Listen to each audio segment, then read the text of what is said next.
चाचा अस्सलाम वालेकुम। वालेकुम सलाम। सुनाओ की हाल जे? खैर है, तुम सुनाओ। से ठीक है माशाल्लाह। अल्लाह का करम है। ते किन्नी का अपनी उम्र होगी जे माशाल्लाह? उम्र होगी 80 साल समझो। 80 साल हो ही गई है तकरीबन है। हाँ। अच्छा ते की नाम जे अपना? अब अब्दुल गफूर। अब्दुल गफूर। हाँ। वाला साहब दा नाम की जे? रीम बख्श। रहीम बख्श। ते दादे होरां दा नाम? मेरे बाप का नाम तो ही काकू। काकू। अच्छा कागतां च अच्छा। ते उंज दो नां हन ना लोकां दे। एक सीधा नाम हुंदा ते काकू काकू है हुन कागतां च साडा नां काका ओह्दा। काकू। अच्छा हाँ। ते दस्सो सानू कि इस वक्त असीं केड़े पिंड च बैठे जे? बड़ी मनासा। बड़ी मनासा। हाँ। अच्छा इनू बड़ी मनासा क्यों कहंदे ने? है ही मनास हन इत्थे राजपूत सारे। सारे पहले 47 हाँ। तो पहले हाँ मनास हन। मनासा। हाँ। अच्छा मगरों हिंदू चले गए थे आ गए सलारिये हाँ। राजपूतों भी ते अच्छा गुज्जर भी आ गए अच्छा नाई भी आ गए ठीक है इस तरह ते किन्नी कुछ तुहाडी उम्र सी 47 दे वेले जदों उदों वंड होई है? उदों होनियां 7-8 साल। 7-8 साल दा बच्चे हो तुसीं उस टाइम है? हाँ हाँ। अच्छा ते की तुसीं सुनया कि की होन लगा इक दो मुल्क बनन लगे ने उस टाइम तुसीं बच्चे होंदे की तुसीं महसूस कीता कि की होन लगा? कुछ नहीं आख्या जी किसी नूं एवें बंदा भी आखे ते लोग इधरों जांदे पे हन ते उधरों आंदे पे हन। हाँ जिन्हां दी रिश्तेदारी ही इस पासे रियासत च ओह इत्थे रिश्तेदारी ही ओह इत्थे आ गए हाँ ते जिन्हां दी उधर ही उधर चले गए।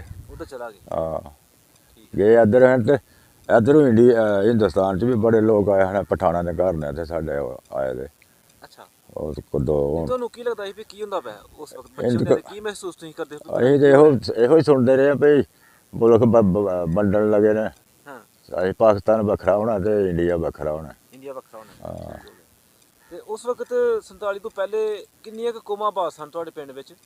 ਕੋਮਾਂ ਕਿੰਨੀਆਂ ਕਿ ਦੱਸੀਏ ਤੁਹਾਨੂੰ ਸਾਡੇ ਬਾਹਮਣ ਹਨ ਹਾਂ ਸਨੋਤਰੇ ਹਨ ਹਾਂ ਤੇ ਨਾਈ ਹਨ ਹਿੰਦੂ ਠੀਕ ਹੈ ਇਸ ਤਰ੍ਹਾਂ ਧੋਬੇ ਦੇ ਇੱਥੋਂ ਦੇ ਰਹਿਣ ਵਾਲੇ ਨੇ ਉਂਝ ਅੱਛਾ ਹੋਰ ਬਾਕੀ ਉਹ ਕੀ ਹੁਣ ਬੰਦਾ ਦੱਸੇ ਜਾ ਕੇ ਲਵੋ ਕਿਸੇ ਦਾ ਨਾਮ ਤਾਂ ਲਵੋ ਤੁਸੀਂ ਕੋਈ ਨਾਈ ਧੋਬੇ ਗਏ ਹਨ ਬਸ ਵਿਚਾਰੇ ਤੇ ਇਹ ਤੁਸੀਂ ਉਹਨਾਂ ਜੱਟ ਹਨ ਕੋਈ ਘਰ ਹਿੰਦੂਆਂ ਦੇ ਉੱਥੇ ਕੋਈ ਮਨਾਸਾਂ ਦੇ ਘਰ ਹਨ ਹਿੰਦੂ ਉਹ ਸਾਡੇ ਨਾਲ ਤੀਸਰਾ ਹਿੱਸਾ ਉਹਨਾਂ ਦੀ ਜ਼ਮੀਨ ਸੀ ਸਾਡੇ ਨਾਲ।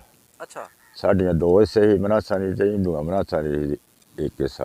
ਉਹਨਾਂ ਦੀ ਇੱਕ ਹਿੱਸਾ ਹਾਂ ਅੱਛਾ ਤੇ ਉਹਨਾਂ ਦੇ ਕੀ ਨਾਂ ਸਨ ਕੋਈ ਨਾਂ ਯਾਦ ਜੀ ਉਹਨਾਂ ਦੇ ਤੇ ਨਾਂ ਖਿਆਨਾ ਇਸ ਤਰ੍ਹਾਂ ਦੇ ਜਿਹਨਾਂ ਦੇ ਮਨਾਸਾਂ ਦੇ ਨਾਂ ਕਿਸੇ ਦੇ ਆਉਂਦੇ ਹੋਣ ਕਿਸੇ ਦੇ ਜਿਹਦੇ ਦੇ ਵੀ ਨਾਂ ਉਹ ਆਉਂਦੇ ਇੱਕ ਦਾ ਨਾਂ ਜੱਲੋ ਸੀ ਇੱਕ ਦਾ ਨਾਂ ਚਤਰੋ ਸੀ ਉਹ ਲੰਬੜ ਸੀ ਉਸ ਟਾਈਮ ਅੱਛਾ ਚਤਰੋ ਲੰਬੜ ਠੀਕ ਹੈ ਇੱਕ ਦਾ ਨਾਂ ਸੰਸਾਰੋ ਸੀ ਇਸ ਤਰ੍ਹਾਂ ਦੇ ਨਾਂ ਲਵੋ ਹੋਰ ਨਾਂ ਲਵੋ। ਅੱਗੇ ਪਤਾ ਹੀ ਨਹੀਂ ਹੁਣ ਕਿਤੇ ਕਿਤੇ ਅੱਛਾ ਤੇ ਇਹਨਾਂ ਦੇ ਜਿਹੜੇ ਕੋਈ ਬੱਚੇ ਹਨ ਤੁਹਾਡੇ ਨਾਲ ਖੇਲਦੇ ਆ ਅੱਗੇ ਪਿੱਛੇ ਉਹਨਾਂ ਦੇ ਕਿਸੇ ਦਾ ਨਾਂ ਲਵੋ। ਉਹ ਕੋਈ ਨਹੀਂ ਨਾਮ ਤੇ ਭੁੱਲ ਗਏ ਤੇ ਹੁਣ ਦੁਨੀਆ ਮੈਂ ਮੇਰੇ ਕੋਲ 60 ਸਾਲ ਤੇ ਹੋ ਗਿਆ ਇਸ ਗੱਲ ਨੂੰ। ਨਹੀਂ 17 ਨਾਲ ਵੱਧ ਹੋ ਗਏ। ਹਾਂ 70 ਨਾਮ 70 ਤੇ ਤਕਰੀਬਨ 3-4 ਸਾਲ ਉੱਤੇ ਹੋ ਗਏ ਨੇ 17। ਹਾਂ ਉਹ ਦੀ ਗੱਲ ਰਹਿੰਦੀ ਹੈ ਕੋਈ ਇਹ ਵੀ ਚੇਤੇ। ਬੜੀ ਗੱਲ ਹੈ ਕਿ ਤੁਹਾਨੂੰ ਉਹ ਨਾਂ ਯਾਦ ਨੇ ਉਸ ਵਕਤ ਤੱਕ ਅਜੇ। ਅੱਛਾ ਤੁਹਾਡੇ ਪਿੰਡ ਦਾ ਜਿਹੜਾ ਲੰਬਰਦਾਰ ਸੀ ਉਸ ਵਕਤ ਉਹ ਚਤਰੋ ਸੀ ਹਾਂ ਹਿੰਦੂ ਸੀ ਹੈ? ਹਾਂ ਠੀਕ ਹੋ ਗਿਆ। ਅੱਛਾ ਤੇ ਚਾਚੂ ਉਸ ਵਕਤ ਪਿੰਡ ਵਿੱਚ ਦੁਕਾਨ ਕਿਹਨੇ ਪਾਈ ਦੀ? ਇੱਕ ਤੋ ਸੀ ਖੱਤਰੀ ਚੰਦ ਕਰਾੜ ਸੀ ਉਹਦਾ ਨਾਂ। ਚੰਦ ਕਰਾੜ। ਹਾਂ ਉਹਨੂੰ ਹੀ ਦੁਕਾਨ ਪਾਈ ਦੀ। ਚੰਦ ਕਰਾੜ ਉਸ ਵਕਤ ਦਾ ਤੁਹਾਡਾ ਦੁਕਾਨਦਾਰ ਸੀ ਪਿੰਡ 'ਚ ਹੈਂ? ਹਾਂ ਠੀਕ ਹੋ ਗਿਆ। ਤੇ ਖਰਾਸ ਕਿੰਨੇ ਲਾਇਆ ਦਾ ਸੀ? ਖਰਾਸ ਖਰੇ ਕਿਸੇ ਨੇ ਵੀ ਨਹੀਂ ਖਰਾਸ ਲਾਇਆ ਪਿੰਡ 'ਚ ਇਹ ਬਾਅਦ 'ਚ ਲੱਗੇ ਬਾਅਦ 'ਚ ਖਰਾਸ। ਲੱਗਾ 47 ਪਹਿਲੇ ਕੋਈ ਨਹੀਂ ਸੀ। ਨਾ ਪਹਿਲੇ ਕੋਈ ਨਹੀਂ। ਅੱਛਾ ਤੇ ਤੁਹਾਡਾ ਕਿੱਸਾ ਦਾ ਉਹਨਾਂ ਨਾਲ ਸੇਵਾ ਕਿੱਸਾ ਦਾ ਸੀ ਜਿਹੜੇ ਗੈਰ ਮੁਸਲਿਮ ਲੋਕ ਸਾਥ ਰਹਿੰਦੇ ਹਨ ਪਿੰਡ 'ਚ? ਚੰਗੇ ਹਨ ਵਰਤਾਓ ਚੰਗਾ ਸੀ ਲੋਕਾਂ ਦਾ ਜਿਹਦੇ ਨਾਲ ਬਹਿਣ ਖਲੋਣ ਚੰਗਾ ਨਾ ਲੜਨਾ ਨਾ ਕੋਲ ਗੱਲ ਕੋਈ ਕਿਸੇ ਦੀ ਸੁਣਨੀ ਨਾ ਸੁਣਾਣੀ। ਤਾਂ ਉਹਨਾਂ ਦਾ ਵੀ ਤੁਹਾਡੇ ਨਾਲ ਵਸੇਬਾ ਹਾਂ, ਠੀਕ ਸੀ ਤੁਹਾਡਾ ਠੀਕ ਵੀ ਉਹਨਾਂ ਨਾਲ ਠੀਕ ਸੀ? ਹਾਂ ਠੀਕ। ਠੀਕ ਹੈ। ਹਾਂ ਨਹੀਂ ਕਿਸੇ ਨਾਲ ਕੋਈ ਕਿਸੇ ਨਾਲ ਤਲਕ ਹੁੰਦੇ ਨੇ ਨਾ ਗੈਰ ਮੁਸਲਿਮ ਕਿਸੇ ਤੇ ਉਹਨਾਂ ਨਾਲ ਜਦੋਂ ਉਹਨਾਂ ਦਾ ਕੋਈ ਫੌਤ ਹੋ ਜਾਂਦਾ ਸੀ ਉਹ ਜਾ ਕੇ ਤੇ ਫਿਰ ਉਹਨਾਂ ਨਾਲ ਕੋਈ ਕਰਨਾ ਯਾਰ ਆ ਕਰਨਾ ਪੈਂਦਾ ਬਈ ਕਿਸੇ ਕੋਲ ਥਾਂ ਨਹੀਂ ਅੰਦਰ ਸਿਆਲ ਹੈ ਹਾਂ ਅੰਦਰ ਸਿਆਲ 'ਚ ਤੇ ਥਾਂ ਕੋਈ ਨਹੀਂ। ਉਹ ਸਾਡੇ ਕੋਲ ਬੜਾ ਵੱਡਾ ਪਸਾਰ ਸੀ ਮਾਣਾ ਕੋਈ ਦੋਨਾਂ ਪਾਸੇ ਉਧਰ ਵੀ ਬਰਾਂਡਾ ਸੀ ਉਧਰ ਵੀ ਬਰਾਂਡਾ ਸੀ ਤੇ ਵਿਚਕਾਰ ਪਸਾਰ ਹੀ ਬਣਾਇਆ ਦਾ ਬੜਾ ਵੱਡਾ ਪਿੱਛੇ ਕੋਠੀਆਂ ਮਾਣੇ ਦੋ ਕੋਠੜੀਆਂ ਹਾਂ ਉੱਥੇ ਉਹਨਾਂ ਦੇ ਹਿੰਦੂਆਂ ਦੇ ਜਿਹੜੇ ਗਾਉਂਦੇ ਹਨ ਨਾ ਜੀ ਰਾਤ ਨੂੰ ਉੱਥੇ ਬਾਲਦੇ ਰਹੇ ਨੇ ਅਸੀਂ ਲਾਂਬੇ ਹੋ ਜਾਣਾ ਤੇ ਉਹਨਾਂ ਨੇ ਰਾਤ ਕੱਢ ਲੈਣੀ। ਅੱਛਾ ਅੱਛਾ ਯਾਨੀ ਕਿ ਉੱਥੇ ਤੁਹਾਡੇ ਕੋਲ ਸਟੇ ਕਰਦੇ ਰਹੇ ਹੋ? ਹਾਂ ਠੀਕ ਹੋ ਗਿਆ। ਅੱਛਾ ਤੇ ਦੱਸੋ ਜਰਾ ਸਾਨੂੰ ਕਿ ਉਸ ਵਕਤ ਪਿੰਡ ਵਿੱਚ ਕਿੰਨੀਆਂ ਕੁ ਮਸੀਤਾਂ ਸਨ 47 ਤੋਂ ਪਹਿਲੇ? ਮਸੀਤ ਇੱਕੋ ਗਈ ਜੀ। ਇੱਕ ਹੀ? ਹਾਂ ਕੱਚੀ ਸੀ ਜਾਂ ਪੱਕੀ? ਰਲਮੀ ਗਈ ਕੱਚੀ ਕੇ ਸਮਝੋ ਤੁਸੀਂ ਫਿਰ ਬਾਅਦ ਚ ਲੋਕਾਂ ਬਣਾਈ ਆ ਹੁਣ ਤੇ 3-4 ਮਸੀਤਾਂ ਨੇ ਬਣੀ ਦੀਆਂ। ਠੀਕ ਆ। ਤੇ ਮੌਲਵੀ ਦਾ ਕੋਈ ਨਾਂ ਯਾਦ ਜੇ ਕਿ ਉਸ ਵਕਤ ਮੌਲਵੀ ਸਾਹਿਬ ਕੌਣ ਸਨ? ਨਹੀਂ ਮੈਨੂੰ ਨਹੀਂ ਪਤਾ ਜੀ। ਨਹੀਂ ਯਾਦ। ਨਾ ਤੇ ਸਕੂਲ ਹੈ ਸੀ ਪਿੰਡ 'ਚ ਕੋਈ? ਨਾ ਸਕੂਲ ਵੀ ਕੋਈ ਨਹੀਂ। ਪਿੰਡ ਦੇ ਜਿਹੜੇ ਬੱਚੇ ਹਨ ਉਹ ਕਿੱਥੇ ਜਾਂਦੇ ਰਹੇ ਨੇ ਪੜ੍ਹਨ ਵਾਸਤੇ? ਉਹ ਡੇਲਰੇ ਜਾਂ ਦਰਮਾਨ ਡੇਲੇ ਜਾਣਾ ਜਾਂ ਦਰਮਾਨ ਜਾਣਾ? ਜਾਣਾ। ਠੀਕ ਹੈ। ਉਹ ਗੈਰ ਮੁਸਲਮਾਨ ਦੇ ਵਿੱਚੋਂ ਤੁਹਾਡਾ ਕੋਈ ਯਾਰ ਦੋਸਤ ਕੋਈ ਨਹੀਂ?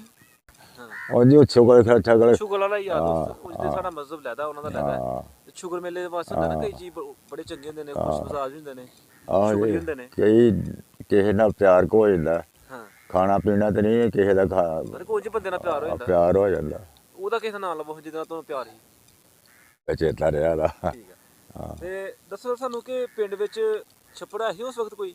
ਛੱਪੜ 2-3 ਹਨ। ਇੱਕ ਉਹ ਇਸ ਪਾਸੇ ਇਹ ਬੜਾ ਵੱਡਾ ਛੱਪੜ ਹੁਣ ਪਿੰਡ ਦੇ ਕਿਹੜੇ ਪਾਸੇ ਸੀ? ਉਹ ਚੜ੍ਹਦੇ ਪਾਸੇ ਹੀ। ਚੜ੍ਹਦੇ ਪਾਸੇ। ਇੱਕ ਹੈ ਜੀ ਸਕੂਲ ਹੈ ਪਿੰਡ ਦੇ ਨਾਲ ਪਹਾੜ ਵਾਲਾ, ਹਾਂ ਇੱਥੇ ਇਹ ਵੀ ਛੱਪੜ 'ਚ ਸਕੂਲ ਬਣਾਇਆ ਦਾ। ਠੀਕ ਹੈ। ਬਸ ਇੱਕ ਲੈਂਦੇ ਸੀ ਕਿ ਛੱਪੜੀ ਜੀ। ਤੇ ਪਾਣੀ ਪੀਣ ਦਾ ਕੀ ਨਿਜ਼ਾਮ ਸੀ? ਖੂਹ ਹਨ ਜਿਹੜੇ ਲੱਜਾਂ ਪਈ ਦੀਆਂ ਹੁੰਦੀਆਂ ਖੂਹਾਂ 'ਚ, ਹਾਂ ਤੇ ਬਾਲਟੀਆਂ ਨਾਲ ਜਾਂ ਕਿਸੇ ਚੀਜ਼ਾਂ ਨਾਲ ਪਾਣੀ ਕੱਢ ਕੇ ਲੋਕ ਲੈ ਜਾਂਦੇ ਨੇ, ਪੀ ਲੈਂਦੇ ਪੀਣ ਨੇ। ਵਾਸਤੇ, ਕੱਪੜੇ ਧੋਣ ਵਾਸਤੇ। ਉਦੋਂ ਕੱਪੜੇ ਕੀ ਧੋਣੇ ਨੇ ਵੀ ਨਾਲਾ ਵਗਦਾ, ਬੁੱਢੀਆਂ ਉੱਥੇ ਧੋ ਆਉਂਦੀਆਂ ਹਨ ਜਾਂ ਖੂਹਾਂ ਤੇ ਧੋਣਾ। ਖੂਹ ਵਗਦੇ ਵੀ ਹੈ ਹਨ। ਵਗਦੇ ਵੀ ਹਨ? ਹਾਂ ਵਗਦੇ ਵੀ ਹੈ। ਇਹਨਾਂ ਨੂੰ ਪਾਣੀ ਵੀ ਲਾਉਂਦੇ ਰਹੇ ਹੋ? ਹਾਂ। ਅੱਛਾ। ਕਿੰਨੇ ਕੁ ਖੂਹ ਸਨ ਉਹਨਾਂ ਦੇ, ਕੀ ਨਾਂ ਹਨ, ਕੋਈ ਯਾਦ ਨਹੀਂ? ਦੋਵਾਂ ਦੇ ਇੱਕ ਲੰਬੜਾ ਦਾ ਖੂਹ ਸੀ, ਠੀਕ ਹੈ। ਇੱਕ ਉਹ ਹਿੰਦੂਆਂ ਦਾ ਸੀ। ਹਿੰਦੂਆਂ ਦਾ ਗਏ ਹਨ ਬਹੁਤੇ 3 ਖੂਹ। ਹਾਂ ਸਾਡੇ ਮਗਰੋਂ ਇਹਨਾਂ ਬਣਾਏ ਨੇ ਲੋਕਾਂ ਨੇ 2-3 ਖੂਹ। ਹੋਰ ਮਨਹਾਸਾਨ ਜਾਂ ਹਿੰਦੂ ਜਿਹੜੇ ਪਨਾਹਗੀਰ ਆਏ ਦੇ ਹਾਂ ਬਣਾਏ ਦੇ। ਥੋੜਾ ਪਾਣੀ ਆਉਂਦਾ ਸੀ ਥੱਲੇ, ਬੜੀ ਡੂੰਘੇ ਫਿਰ ਬਣਦੇ ਹਨ ਨਾ। ਉਸ ਵਕਤ ਇੱਕ ਉਹ ਵੀ ਕਿਰਦਾਰ ਹੈ ਸੀ ਨਾ ਜਿਹੜਾ ਖੂਹ ਨੂੰ ਟੋਂਬਦੇ ਰਹੇ ਨੇ? ਆਹੋ ਟੋਂਬੇ ਕੇ ਕਰਦੇ ਰਹੇ ਨੇ। ਆਉਂਗੇ ਟੋਂਬੇ ਨਾਲ ਹੀ ਪਾਣੀ ਆਉਂਦਾ ਸੀ ਤੇ ਆਉਂਦਾ ਸੀ ਕੋਰ 'ਚ ਪਈ।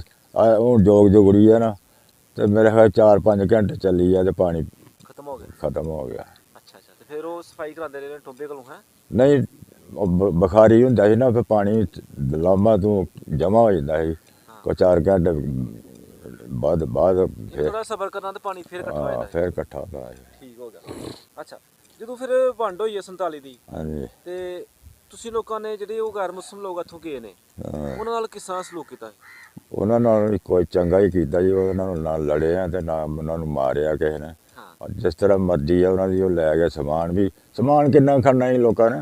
ਜਿਸ ਤਰ੍ਹਾਂ ਹੁਣ ਉਧਰੋਂ ਜਿਹੜੇ ਆਏ ਹਨ ਉਹਨਾਂ ਕਿੰਨਾ ਕੁ ਸਮਾਨ ਸਾਡੇ ਮੁਸਲਮਾਨਾਂ ਬੜੀ ਦਾ। ਮੁਸ਼ਕਲ ਨਾਲ ਉਸ ਵਕਤ ਇਧਰੋਂ ਵੀ ਤੇ ਉਧਰੋਂ ਵੀ ਲੋਕ ਆਪਣੀ ਜਾਨ ਬਚਾ ਕੇ ਆਉਂਦੇ ਹਨ। ਜਾਨਾਂ ਲੋਕਾਂ ਦੀਆਂ ਜ਼ਾਇਆ ਵੀ ਹੋ ਗਈਆਂ ਰਸਤੇ 'ਚ, ਜੀ ਜ਼ਾਇਆ ਹੋ ਗਏ, ਡੰਗਰ ਜ਼ਾਇਆ ਹੋ ਗਏ। ਠੀਕ ਹੋ ਗਿਆ।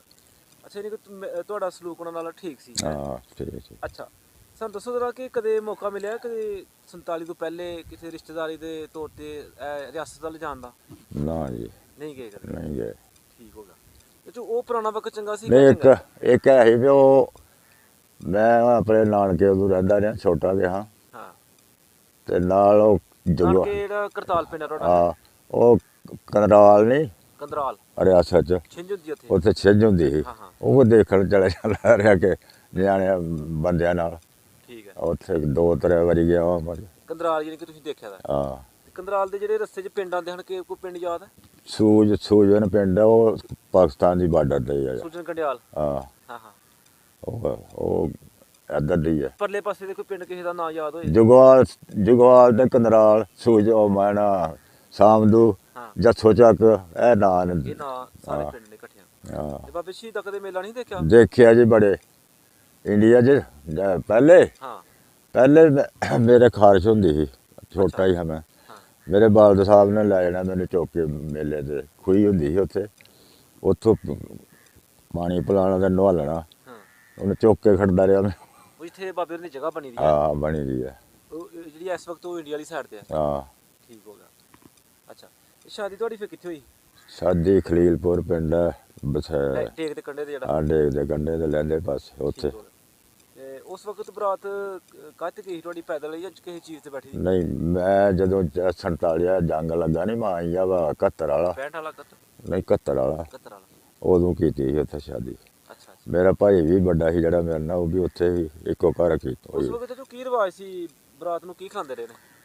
ਜੋ ਮਰਜ਼ੀ ਖਿਲਾਉਣ, ਭਾਵੇਂ ਦਾਲ ਰੋਟੀ ਖਿਲਾਉਣ, ਭਾਵੇਂ ਚੌਲ ਖਿਲਾਉਣ, ਜਾਂ ਜਿੱਦਾਂ ਆਪਣੀ ਹਜ਼ਰਤ ਵੀ ਜੋ ਨਿਕਾਹ ਕੀਤਾ ਉੱਥੇ ਗਏ ਫਿਰ ਅੱਛਾ ਆਪਣਾ ਸਾਡੇ ਅੱਗੇ ਵੀ ਵਿਆਹ ਦਾ ਸੀ ਨਾ ਉੱਥੇ ਭਰਾ ਦੋ ਭਰਾ ਹਨ ਸਾਡੇ ਅੱਗੇ ਹਾਂ ਉਹ ਵਿਆਹ ਇੱਥੋਂ ਬਿਆਨ ਕਿਹੋ ਜਿਹਾ ਉੱਥੇ ਜਾ ਕੇ ਕਿਤੇ ਨਹੀਂ ਰਿਸ਼ਤੇਦਾਰੀ ਉਦੋਂ ਇੱਥੋਂ ਪਹਿਲੇ ਵੀ ਰਿਸ਼ਤੇਦਾਰੀ ਸੀ ਤੇ ਉਂਝ ਜਦੋਂ ਨੱਥ ਕੇ ਗਏ ਅਸੀਂ ਉਦੋਂ ਚਲੇ ਗਏ ਹਾਂ ਪਹਿਲੇ ਉੱਥੇ ਮਾਣਾ ਉਹ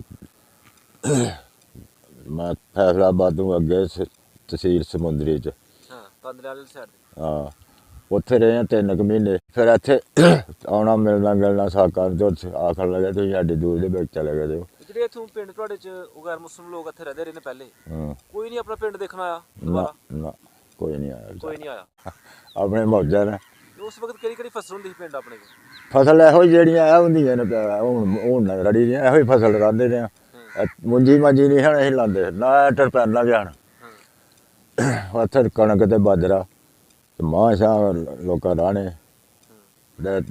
ਕਣਕ ਹੀ ਬਹੁਤੀ ਰਾਣੀ ਤੇ ਬਾਜਰਾ ਰਾਣਾ ਇਹ ਹੁਣ ਤੇ ਲੋਕਾਂ ਸਾਰੇ ਮੁੰਜੀ ਲੱਗਦੀ ਕਰੋ ਕੋ 150 ਤੇ ਭੈਣ ਇੱਥੇ ਬੋਰ ਕਰਾਏ ਦੇ ਲੋਕਾਂ ਹਰ ਬੰਦੇ ਨੇ ਆਪਣੀ ਪੈਲੀ ਚ ਬੋਰ ਕਰਾਇਆ ਦਾ ਜਦੀਦ ਨਿਜ਼ਾਮ ਹੈ ਹਾਂ ਅੱਛਾ ਜੋ ਜਿਹੜੇ ਲੋਕ ਇੱਥੋਂ ਪਿੰਡੋਂ ਚਲੇ ਗਏ ਨੇ ਤੁਹਾਡੇ ਹਾਂਜੀ ਉਹ ਵੀ ਸਾਡੀ ਗੱਲਬਾਤ ਸੁਣ ਰਹੇ ਨੇ ਹਾਂਜੀ ਤੇ ਕੋਈ ਉਹਨਾਂ ਨਾਲ ਦੁਆ ਸਲਾਮ ਕਰਨ ਜੀ ਤੇ ਘਰ ਬਸ ਅਸਲਾਮ ਵਾਲੇਕੁਮ ਜੀ ਬਹੁਤ ਸ਼ੁਕਰੀਆ ਮਿਹਰਬਾਨੀ ਅੱਲਾਹ ਪਾਕ ਤੁਹਾਨੂੰ ਖੁਸ਼ ਰੱਖੇ ਮਿਹਰਬਾਨੀ